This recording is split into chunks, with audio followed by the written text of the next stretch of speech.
Avez-vous senti ce frisson discret qui parcourt le monde? Sans bruit, sans spectacle, la planète entière s'africanise, souvent sans même s'en rendre compte. La musique qui pulse dans les rues, l'énergie qui anime les foules, les couleurs vives sur les podiums, la chaleur retrouvée dans nos manières de célébrer ensemble. Tout cela porte la marque profonde de l'Afrique. Ouvrez les yeux, tendez l'oreille. Du quartier du Marais à Paris jusqu'aux avenues bondées de New York, la rumeur africaine s'invite, insuffle une nouvelle vitalité. Les playlists mondiales vibrent au rythme du coupé-décalé, de l'afrobeats ou du geekom sud-africain. Les créateurs de mode puisent dans les archives du continent pour réinventer les tendances. Les restaurants proposent des saveurs d'injera, de mafé ou de yassa, jusqu'à Tokyo ou Berlin. Hier, l'Afrique imitait. Aujourd'hui, elle inspire. Ce n'est plus simplement une tendance passagère, mais un basculement profond. Les sociétés occidentales, longtemps persuadées de devoir enseigner au reste du monde, réapprennent aujourd'hui des rythmes, des valeurs et une âme qui leur avaient échappé avec la modernité. L'Afrique ne suit plus, elle guide. Elle propose une autre cadence au progrès, une autre façon de penser le collectif, la joie, la résilience et la beauté. Ce réveil africain a un visage, et il s'incarne dans une génération nouvelle, fière et audacieuse. Ibrahim Traoré, jeune capitaine burkinabé, incarne cette Afrique debout, enracinée et confiante. Quand il s'exprime, c'est toute une génération qui retrouve confiance, non dans la colère, mais dans la certitude de sa valeur. Il ne s'agit plus de revendiquer dans la douleur, mais d'exister dans la certitude de sa place dans le monde. Refuser de voir ce mouvement, c'est s'accrocher à des clichés fatigués, et risquer de manquer la vague d'une époque nouvelle. L'Afrique n'attend plus qu'on lui donne la parole ou qu'on valide ses choix.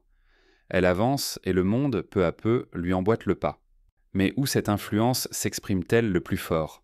Pour le découvrir, plongeons dans la première leçon de cette révolution silencieuse, la mode, car la manière dont l'Afrique façonne la mode mondiale est un révélateur du pouvoir tranquille de son influence. Prêts à déchiffrer ce nouveau langage des tissus et des styles, imaginez un instant, et si un simple tissu pouvait renverser des siècles de silence et de conformité? Visualisez un monde submergé par des costumes grisâtres, des robes anonymes, une palette de couleurs sans audace ni âme. Pendant longtemps, la mode occidentale a confondu élégance et effacement, imposant un règne de neutralité sur les podiums et dans les rues. Les grandes maisons dictèrent la norme, sobriété, uniformité, effacement de l'individu dans la masse. Mais un jour, l'Afrique a brisé ce sort. Explosion de couleurs, de motifs, de récits tissés dans chaque fil. Ankara, Kant, Choué-Choué, Faso, Danfani. Ces tissus portent la mémoire de peuples entiers. Ils ne suivent pas la mode, ils la racontent. S'habiller africain, c'est afficher sa dignité, c'est faire résonner la voix des ancêtres et l'énergie de la terre dans chaque geste quotidien. Prenons un exemple concret. Au Burkina Faso, le capitaine Traoré a osé l'impensable. Il a exigé que les juges abandonnent les robes européennes pour porter le faso d'Anfani, tissu tissé localement par des femmes burkinabées. Ce geste n'est pas un simple caprice vestimentaire, mais un acte de résistance. En refusant l'uniformité héritée de la colonisation, il offre du travail, restaure la fierté, exige le respect. Il refuse les abarres de la soumission passée. C'est un acte politique, social et culturel qui rappelle que chaque vêtement peut porter la mémoire et la volonté d'un peuple. Pour aller plus loin, rappelons qu'en Afrique de l'Ouest, les tissus étaient déjà des messages codés durant la période coloniale. Porter un motif particulier, c'était parfois défier l'autorité coloniale ou proclamer son appartenance à une résistance. Par exemple, le pagne Angelina au Ghana, avec ses motifs distinctifs, symbolisait la liberté et l'émancipation des femmes. Le kanté, tissé à la main par les Ashanti, était réservé aux rois et chefs, chaque motif racontant une histoire, un proverbe, une victoire ou un deuil collectif. En Afrique, là-bas, la mode n'est pas un camouflage, elle est un langage vivant. Chaque motif est un poème, chaque couleur un cri de résistance, chaque étoffe une page d'histoire. Quand une femme noue son pagne, elle émet un message. Elle affirme sa force, célèbre sa communauté, revendique sa place dans le monde. Dans certains villages, choisir un motif particulier pour une cérémonie est un acte aussi important que le discours du chef de village. Aujourd'hui, les créateurs africains électrisent la planète. Loza Malayombo, originaire de Côte d'Ivoire, marie avec brio racines ivoiriennes et audace contemporaine. Sa dernière collection, inspirée du concept de la femme lumière, a illuminé les podiums de Paris lors de la Fashion Week. Tib Magugu, en Afrique du Sud, fait de ses costumes des armures brodées de confiance. Il a même remporté le prestigieux prix LVMH, une première pour un créateur africain. Kenneth Perr, au Nigeria impose ses tissus, faits main jusque sur les podiums européens. Ces créations, portées par Beyoncé ou Naomi Campbell, réconcilient de tradition et modernité, luxe et accessibilité. Les magazines internationaux tentent de prononcer leur nom, fascinés par cette créativité ancrée dans la terre et l'histoire. Pendant que les grandes marques occidentales multiplient les slogans de durabilité, l'Afrique, elle, pratique la mode responsable depuis toujours. Réutilisation, recyclage, teinture naturelle, circuits courts, transmission des savoir-faire de mère en fille. Ici, la mode est durable parce qu'elle appartient à la communauté, pas à la saison. À Dakar, les friperies, appelées salles, sont de véritables laboratoires d'innovation, où l'on transforme de vieux vêtements occidentaux en créations uniques. Prenons le cas du Mali. Le bogolan, tissu teint avec la boue et des pigments naturels, est fabriqué selon des méthodes ancestrales. Non seulement il respecte l'environnement, mais il raconte aussi l'histoire des chasseurs, des sages et des guérisseurs, et se transmet comme un héritage sacré. À Madagascar, le lamba est à la fois vêtement, linceul et symbole d'unité familiale, utilisé lors des grandes cérémonies comme les funérailles ou les mariages. Porter un tissu africain, c'est marcher avec son peuple, ses histoires, sa dignité. C'est refuser de disparaître dans la masse, c'est se tenir droit, ancré, vivant. C'est exprimer une appartenance, mais aussi une résistance. Refuser l'uniformité, c'est défendre l'identité. Ignorer cette révolution, c'est risquer de se perdre, de sacrifier ses racines sur l'autel de l'uniformité, de renier ce qui fait notre singularité et notre force. Les cultures qui ont survécu, de l'Inde à l'Amérique latine, sont celles qui ont su préserver leur singularité face aux pressions de la mondialisation. Mais cette révolution textile n'est que la première note d'une symphonie plus vaste, car au-delà des tissus, c'est toute une vision du monde que l'Afrique propose aujourd'hui. Une vision qui conteste la suprématie de l'individualisme, qui replace le collectif, la solidarité et la circularité au cœur du progrès. Et si raconter l'Afrique, c'était enfin lui rendre sa voix, sa complexité, sa fierté? Trop longtemps, d'autres ont parlé à sa place. Le regard extérieur a figé le continent dans la posture d'éternelle victime. Manque, tristesse, pauvreté. Les reportages larmoyants, les clichés usés, peignaient l'Afrique sans couleur, sans nuance. Souvenez-vous, dans les années 80, les grandes campagnes humanitaires occidentales réduisaient l'Afrique à une terre de famine et de misère, niant la beauté de son art, la force de ses sociétés, la richesse de ses récits. Mais ce temps touche à sa fin. Aujourd'hui, les voix africaines reprennent le récit. Du Nigeria à la Côte d'Ivoire, Nollywood explose, offrant au monde des centaines d'histoires entremêlées. Politique, magie, comédie, ce cinéma ne cherche plus l'approbation de l'Occident. Il invente ses propres codes, bouscule les attentes, impose un rythme inédit. Nollywood, aujourd'hui, produit plus de films par an que Hollywood. Certains de ces films, comme Lionheart ou The Wedding Party, connaissent un succès mondial sur Netflix. Les créateurs africains, cinéastes, écrivains, musiciens, influenceurs, s'emparent du storytelling viral. Sur YouTube, dans les podcasts, sur Twitter où tout commence par « Dans mon village, ma grand-mère disait » la tradition orale se réinvente à la vitesse du numérique. Ce n'est plus un murmure sous un manguier, mais une étincelle qui embrase la planète. Les podcasts comme Afropop Worldwide ou Les Voix du continent racontent des histoires d'amour, de résistance, de migration, portées par des voix africaines, pour un public mondial. Les récits africains sont vastes, la sagesse des anciens, la chaleur des marchés, la douleur des peuples colonisés, la magie du quotidien. Ces histoires ne se laissent de dicter aucun format. Elles sont indomptées, vibrantes, généreuses, parfois rebelles, mais toujours vivantes. Elles traversent les frontières, comme les romans de Chimamanda Ngozi Adichie ou les chansons de Youssou N'Dour et Burna Boy. Regardez le capitaine Traoré. Quand il prend la parole, il ne s'exprime pas en technocrate. C'est la voix du griot qu'on entend, gardien de mémoire, passeur de feu. Ses discours portent l'héritage de Sankara et la promesse d'un avenir neuf. Pas de posture, juste la force tranquille de servir un récit plus vaste que soi.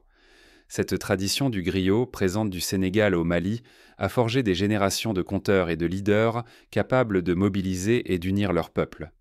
La culture numérique africaine explose. Les mèmes, les tweets, les podcasts. Une nouvelle génération transforme la parole en éclat de modernité. La tradition orale se mixe, s'amplifie, s'exporte. L'Afrique devient le laboratoire mondial de la narration virale, fascinant le reste du globe.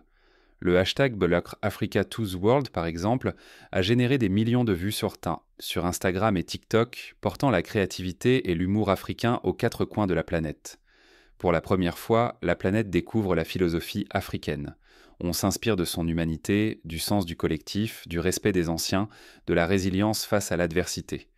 Les valeurs africaines infusent dans les médias, les universités, les stratégies des entreprises. L'idée du Ubuntu, ce lien invisible entre chaque humain, devient une boussole pour le monde moderne. Des entreprises américaines adoptent même le mot Ubuntu pour nommer des programmes de management collaboratif. S'accrocher aux vieilles images, c'est ignorer ce souffle nouveau. C'est passer à côté d'un continent qui, chaque jour, invente des chemins de réussite, de leadership et d'espérance. Refuser d'écouter les voix africaines, c'est refuser d'apprendre la résilience, la joie de vivre et la créativité face à l'adversité. Mais ce n'est qu'un début. Car à travers la mode, la technologie et la gouvernance, l'Afrique poursuit sa métamorphose et redéfinit les repères du XXIe siècle. Son influence ne se limite plus au folklore ou à l'exotisme, mais impose de nouveaux modèles de réussite et d'humanisme. Imaginez un monde où le « nous » prend enfin le pas sur le « je ». Ce n'est pas une utopie lointaine. L'Afrique incarne déjà ce changement de cap et attire, lentement mais sûrement, l'humanité vers un horizon neuf. Sur ce continent, une philosophie ancestrale guide la vie quotidienne, l'Ubuntu. Je suis parce que nous sommes. Cette phrase, bien plus qu'une maxime, structure les liens sociaux à travers les villages et les villes. Ici, chacun sait que sa valeur naît de la solidarité, du partage, de l'entraide. Lorsqu'une maison brûle, tout le village vient reconstruire. Lorsqu'un enfant naît, c'est toute la communauté qui veille sur lui. Tandis que la morale reste un concept souvent abstrait ailleurs, en Afrique tant il y a, elle s'exprime dans chaque geste. C'est dans la manière de saluer, d'offrir un repas, de résoudre un conflit, de prendre soin des aînés ou des plus fragiles. La solidarité n'est ni slogan ni théorie. Elle s'incarne dans la gestion des biens communs, dans le respect de la parole, dans l'attention portée à la terre nourricière. Dans les sociétés Peul ou Dogon, par exemple, la décision collective prime sur la décision individuelle, et chacun doit rendre compte de ses actes devant la communauté. Le leadership africain s'enracine dans ce collectif. Le véritable chef, ici, n'est pas celui qui s'impose, mais celui qui veille à l'harmonie du groupe, qui place le bien commun avant ses intérêts. Un exemple frappant, au Burkina Faso, le capitaine Traoré a abaissé les salaires des officiels, refusé privilèges et luxe, prônant la simplicité et la proximité avec le peuple. Il rappelle que le pouvoir n'est pas un dû, mais une responsabilité envers tous. Cette conception du pouvoir rejoint celle de Thomas Sankara, qui disait « On ne dirige pas un peuple, on le sert ». Ce modèle rayonne désormais au-delà des frontières africaines. Universités, Nations Unies, géants du numérique, tous s'intéressent aux principes africains de gouvernance partagée, de justice restaurative, de management par la confiance. Les sociétés occidentales, en quête de cohésion, cherchent dans les valeurs africaines des réponses à leur division et à leur crise du sens. On voit fleurir des programmes de mentorat collectif dans les entreprises, inspirés des cercles de palabres africains. L'attachement africain à la nature, aux ancêtres, à la communauté, propose aussi des solutions durables. Ici, la terre était respectée comme une mère, les traditions forgent l'avenir et l'individu n'est jamais isolé. Cette sagesse traverse les générations, non dans les livres, mais par les actes, les rituels, les conseils transmis oralement. Dans la région du Sahel, par exemple, la Grande Muraille Verte est un projet collectif de reforestation, impliquant des milliers d'agriculteurs et de communautés, pour lutter contre la désertification. Refuser ces valeurs, c'est risquer l'isolement. Un progrès sans âme, une modernité sans racines. Si le monde peine à retrouver cohésion et espoir, c'est peut-être qu'il a oublié la force du collectif, la puissance du nous. Mais ces valeurs ne sont pas figées, elles nourrissent déjà la révolution numérique la plus inattendue du siècle, et l'Afrique n'a pas dit son dernier mot. Au cœur de cette transformation, la technologie devient l'allié des anciens principes. Comment l'Ubuntu façonne-t-il l'innovation numérique africaine? Et si la prochaine Silicon Valley avait une âme et un tambour? Sur le continent africain, une révolution numérique inédite bat son plein. La jeunesse, aujourd'hui la plus nombreuse et inventive du monde, réinvente chaque jour la notion d'innovation. À Lagos, à Dakar, à Kigali, l'objectif n'est pas seulement de créer, mais de répondre à l'essentiel, soigner, connecter, éduquer. Cette philosophie de l'innovation utile, ancrée dans les besoins quotidiens, s'oppose à la logique du gadget ou de l'innovation pour l'innovation. Prenons le cas du Kenya.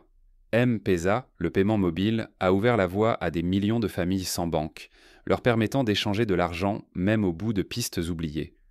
Aujourd'hui, plus de 60% des transactions financières au Kenya passent par le mobile. Les drones de santé, véritables anges gardiens, traversent les cieux du Rwanda ou du Ghana pour livrer des poches de sang et des médicaments là où la route s'arrête. Zipline, une entreprise fondée au Rwanda, a déjà sauvé des milliers de vies grâce à cette technologie. Les plateformes éducatives, conçues pour fonctionner sans connexion haut débit, offrent enfin une véritable chance aux élèves des campagnes. Au Sénégal, l'application Sunu Bibliothèque permet à des milliers d'élèves d'accéder à des livres numériques hors ligne. Au Nigeria, la start-up Andela forme des jeunes développeurs pour le marché mondial, leur offrant des opportunités inédites. Cette approche porte un nom, la Ubuntu Technology, une technologie pensée pour unir, protéger, soigner. Ici, le progrès n'est pas solitaire. Il se mesure à la capacité d'élever la communauté, à l'élan collectif plus qu'à la fortune individuelle. L'innovation devient acte de partage, enraciné dans l'humain. Le succès d'une innovation se mesure à l'amélioration des conditions de vie d'un village, d'un quartier, d'une ville. Le monde observe, fasciné. Google, Microsoft, Starlink investissent des sommes considérables, attirés autant par le marché que par cet esprit d'audace et de solidarité. Là où beaucoup voient donc des obstacles, les innovateurs africains voient une promesse et réinventent sans relâche la définition du progrès. Au Ghana, l'incubateur Meltwater accompagne de jeunes entrepreneurs qui développent des solutions pour la santé, l'agriculture ou l'énergie solaire. Sur les réseaux sociaux, la culture numérique africaine explose. Humour mordant, musique solaire, fierté assumée. De Nairobi à Abidjan, des millions de jeunes propagent une identité numérique irrésistible, vivante, qui inspire la planète. Même les mèmes et les playlists deviennent des étendards d'une Afrique connectée et sûre d'elle. Sur TikTok, des challenges comme Edge Jerusalema Dance Challenge ont rassemblé des millions de participants à travers le monde, unissant des communautés autour d'une chorégraphie sud-africaine. Au cœur de cette vague, de jeunes leaders comme Traoré. Ils portent haut une identité numérique fière, enracinée dans la tradition. Chaque prise de parole, chaque post affirme « La technologie ne gomme pas l'identité, elle la sublime ». Ici, l'innovation est toujours collective, portée par le rêve d'un avenir partagé. Les hackathons, ces concours d'innovation collaborative, rassemblent des jeunes de tous horizons pour inventer ensemble les solutions de demain. Ignorer cette révolution silencieuse, c'est risquer de passer à côté du modèle le plus humain et le plus novateur du XXIe siècle. La prochaine Silicon Valley a déjà commencé et elle danse au rythme des tambours africains. Les plus grandes universités du monde envoient ainsi désormais leurs étudiants en stage ou en échange en Afrique pour comprendre ce nouveau laboratoire de l'innovation. Mais cette révolution ne s'arrête pas à la technologie. Elle s'étend à la culture, à la narration et à la manière dont l'Afrique inspire le monde entier. Et si l'âme africaine était le vrai visage du progrès ? Prenez un moment. Imaginez un monde où l'on cesse de courir derrière des modèles venus d'ailleurs, pour écouter le cœur ancien et vibrant du continent africain. Ce n'est ni un retour en arrière, ni une revanche. C'est la suite logique d'une histoire en mouvement. L'Afrique n'imite plus. Elle guide, elle inspire, portée par la vigueur de sa jeunesse et la profondeur de ses racines. Partout, sur chaque continent, cette force tranquille s'étend. La mode, la musique, la manière de penser la communauté, même l'art de raconter, tout porte désormais la marque d'une Afrique lumineuse. On croyait qu'elle devait suivre. Aujourd'hui, c'est le monde qui se met au rythme de son énergie, de sa sagesse, de son besoin de sens et de dignité. Cette révolution ne fait pas de bruit. Elle avance, patiente, mais elle transforme. Dans chaque étoffe, chaque mot, chaque innovation, l'Afrique rappelle que le progrès se mesure moins en chiffres qu'en humanité retrouvée. Les traditions solides, la créativité fulgurante de la jeunesse, la résilience des peuples, tout cela devient modèle à l'échelle de la planète.